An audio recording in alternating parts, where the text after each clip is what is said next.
দ্বিতীয় নম্বরে যে কসম করেছেন সে দ্বিতীয় নম্বরের কসমটা হলো 10টি রাতের কসম। কয় রাতের কসম? 10টি রাতের কসম করে। এই 10টি রাত কত দামি? আল্লাহ রাতের কসম করেন কারণ দিনের থেকে রাত অনেক দামি। এই জন্য দামি। আপনি গভীর খেয়াল করে দেখেন রাতের বেলা নামাজ পড়া যায় 3 ওয়াক্ত। মাগরিবের নামাজ রাতের মধ্যে শহীদ হয়ে যায়, ইশার নামাজ রাতের মধ্যে শহীদ হয়ে যায়, এরপরে ফজরের নামাজ রাতের অন্ধকার থেকে শহীদ থাকে। শুধু তাই নয়, রাতের ইবাদত আল্লাহর কাছে কত দামি। রব্বুল আলামিন নিজে বলেছেন ওয়া মিনাল লাইলি ফাতাহাজ্জাত বিহি নাফিলাতান লাক আসা আন ইয়াবআসাকা রাব্বুকা মাকামান মাহমুদা। রব্বুল আলামিন ডাকতে বলে বান্দারে এই রাতের বেলা তাহাজ্জুদের নামাজ আছে। যে ব্যক্তি তাহাজ্জুদের নামাজে দাঁড়িয়ে গেল আমি আল্লাহর সামনে আর কোনো পর্দা থাকে না। এই তাহাজ্জুদের নামাজ আল্লাহ তাআলা বলেন তার রাসূলকে আপনি তাহাজ্জুদের নামাজ পড়ুন। এই জন্য পড়বেন আসা আইয়াবা আযাকা রাব্বুকা মাকামান মাহমুদা। এই সিজদা কিয়ামতের ময়দানে স্টেজ সাজানো হবে। আপনি সেই সিজদায় পড়ে যাবেন, আপনার উম্মতের জন্য শাফায়াত করবেন। আমি আল্লাহ তাআলা আপনার সব দরখাস্ত আপনার উম্মতের জন্য আমি আল্লাহ কবুল করে নেব। এই জন্য বলা হয়েছে ওয়াল্লাইল ওয়া লায়ালিন আশর, 10টি রাতের কসম। কারণ রাত অনেক দামি জিনিস, রাত অনেক দামি জিনিস। আপনি আপনার জীবনীতে দেখেন সারাদিন ক্লান্ত, পরিশ্রম, কষ্ট, দৌড় ঝাঁপ সব আছে। আপনার শরীর ব্যথা, পেট ব্যথা, মাথা ব্যথা, জ্বর সব কিছু আছে। কিন্তু আপনি যখন রাতের বেলা ঘুমিয়ে গেলেন, ঘুমানোর সঙ্গে সঙ্গে আপনার পেট ব্যথা নাই, মাথা ব্যথা নাই, শরীর ব্যথা নাই, জ্বর নাই, অন্তত যতটুকু সময় আপনি ঘুমাতে পারেন এগুলো কিছুই আপনার কাছে নেই।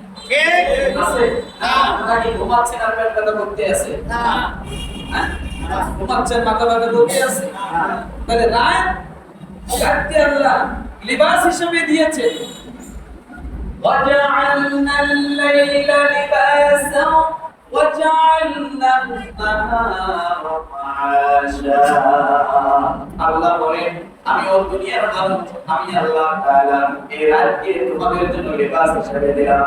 কারণ তোমরা সারাদিন পরিশ্রম করবে, কষ্ট করবে, আমি আল্লাহ তাআলা স্বস্তির জন্য তোমাদেরকে আমি আল্লাহ রাত দিয়েছি। وَجَعَلْنَا النَّهَارَ مَعَاشًا, এবং দিনকে তোমাদের জন্য পরিশ্রমের জন্য দিয়েছি।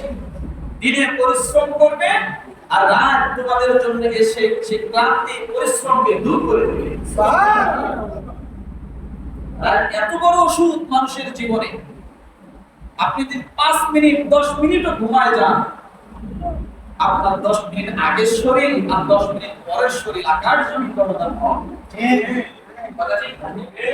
এই জন্য রব্বুল আলামিন রাতের কসম করলেন 10 রাত। কয় রাত? 10 রাত। ওয়া লায়ালিন আশর, 10টি রাতের কসম। এরপরে দ্বিতীয় নম্বরে আল্লাহ যে কসম করলেন ওয়াশ-শাফা'i ওয়াল-ওয়াল, এই 10টি রাতের কসম করেছেন আল্লাহ। 10টি রাত হলো জিলহজ মাসের প্রথম 10টি রাত। জিলহজ মাসের প্রথম 10 দিনে 10 রাত।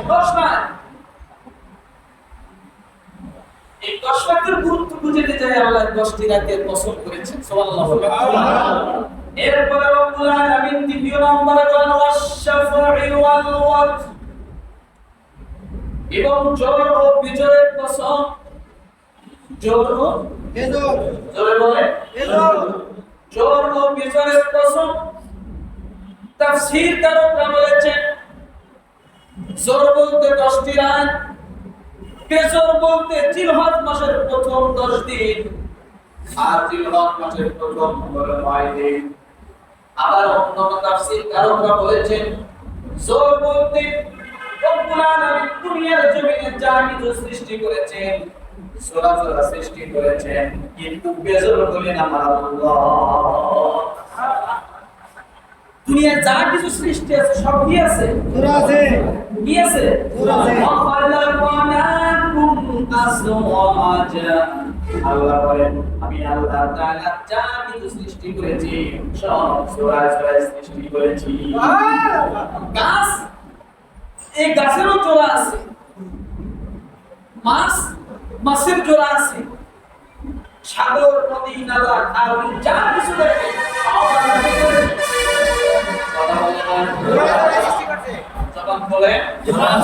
জোড়া সৃষ্টি করেছে। নারী পুরুষ আল্লাহ দুই ভাবে সৃষ্টি করেছে। বেজর কে আল্লাহ, বেজর কে আল্লাহ। এই জন্য রব্বুল আলামিন বলেন ওয়াশ-শাফঈ ওয়াল ওয়াত। তাহলে 9টি রাত আর হলো 10টি দিন, অথবা জোর এবং বেজর যা কিছু সৃষ্টি করেছেন আল্লাহ সব কিছু রব্বুল আলামিন তার কসম করতেছেন। এরপর রব্বুল আলামিন চতুর্থ নাম্বারে যে কথা বলেছেন ওয়াল্লাইলি ইযা ইয়াস, চতুর্থ নাম্বারের কসম। 4 নাম্বার কসম ওয়াল্লাইলি ইযা ইয়াস, এবং রাত যখন তা গত হতে থাকে, রাত যখন গত হয় শেষের দিকে একবার গভীর কালো অন্ধকারাচ্ছন্ন শেষ হয়, ওই সময়টা কোন সময়? কথা বলে ফজরের আগে এবং রাতের মনে করেন 3টা ভাগ, প্রথম 2 ভাগ শেষ হওয়ার পরে, অর্থাৎ যেমন 3টা 4টা এইরকম সময়। কেন আল্লাহ এই সময়টুকু পছন্দ করলেন? তার ওই যে বললাম রাতটাই দামি, আবার আল্লাহ সে রাতকে ভাগ করলেন। শুরু একটা একরকম দামি, মধ্যরাত একরকম দামি, শেষ রাত আরেক রকম দামি। রাত শেষ হওয়ার পর ফজর হলো কি আরেক রকম দামি। আল্লাহ রাতটাকে আবার কন্ট্রোল করে করে রাতের মর্যাদার গুরুত্ব বুঝাইতে চাইবে আমার ভাইরা। এই জন্য বলা হয় যে শেষ রাতে ইবাদত আল্লাহর কাছে সবচেয়ে বেশি দামি, কারণ শেষ রাতটুকু আল্লাহর কাছে বেশি দামি। আমার ভাইরা 4টা কসম করলেন। এরপর রব্বুল আলামিন 5 নম্বরে কি কথা বলেন? আলফি যালিকা কসমুন লিযী, আল্লাহ বলেন এরপরও কি একজন জ্ঞান সম্পন্ন ব্যক্তি, মেধা সম্পন্ন ব্যক্তি, মুসমাত সম্পন্ন ব্যক্তির জন্য এখানে কোনো উপদেশ গ্রহণ করবে না। সে কি কোনো উপদেশ গ্রহণ করবে না? এ কথার পরেও কি সে বিশ্বাস করবে না? কি কথা বলছেন আপনারা? আমি আল্লাহ 4টা কসম করলাম, 4টি কসম করার পরেও আমার বান্দারা, এই মানুষগুলো কি এই সমস্ত জিনিসের জন্য কি যথেষ্ট নয়? আমার এই কসম কি তাদের জীবনে উপদেশের জন্য যথেষ্ট নয়? তাদের জীবনের শিক্ষার জন্য কি যথেষ্ট নয়? আমি আল্লাহকে মানার জন্য তাদের জীবনে কি এই 4টা কসম যথেষ্ট নয়? কে বলেছে? এখন আপনারা বলেন যথেষ্ট কিনা? যথেষ্ট। বললেন না কে কে? আপনারা বলুন যথেষ্ট কিনা? যথেষ্ট। আল্লাহ কসম করেছে, দুনিয়ার মানুষ নয়। অবশ্যই এই কসমগুলো অনেক মূল্যবান, এবং যে বিষয়গুলোর উপরে তিনি কসম করেছেন সে বিষয়গুলো অনেক মূল্যবান।